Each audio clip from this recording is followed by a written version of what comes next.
Suddenly it feels very real. Scotland is 2 days away. The vote on Thursday will forge this country's future for at least a generation. The Scottish government chose the same polished steel metaphor 18 months ago when they chose the date. The campaign has been both long and intense. Now the decision is upon us. The Yes campaign have put the NHS centre stage. Only independence can secure its future, they say.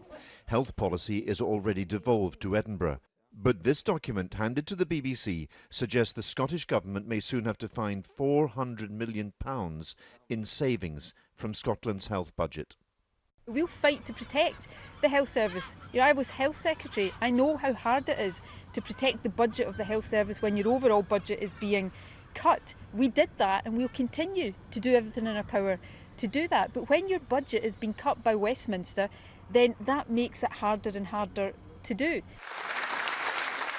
At sea, a sheet anchor is used to steady and secure the ship in times of emergency. That's Gordon Brown's role in Better Together in these last stages. His job to pull yes-voting Labour folk back into the pro-union fold. Do you think we, the Labour Party, who created the National Health Service, who built the National Health Service, who funded the National Health Service, who raised taxes in the United Kingdom to pay for the National Health Service, do you think we would ever stand by and allow the NHS to be privatised or cut in Scotland? Ed Miliband came to an Edinburgh shopping mall today, but increasingly Scotland feels like a place where minds have been made up. Late, very late in this campaign, Westminster has woken up to the reality that Scotland might just choose independence. So today, the three UK party leaders reiterated their joint pledge. They recognised the permanence of the Scottish Parliament, guaranteed the continuation of the Barnett formula, under which Scotland gets a higher share of public spending per head than the UK average. They said the Scottish Parliament would have more powers to raise its own taxes, and said it would have the final say over how much is spent on the NHS.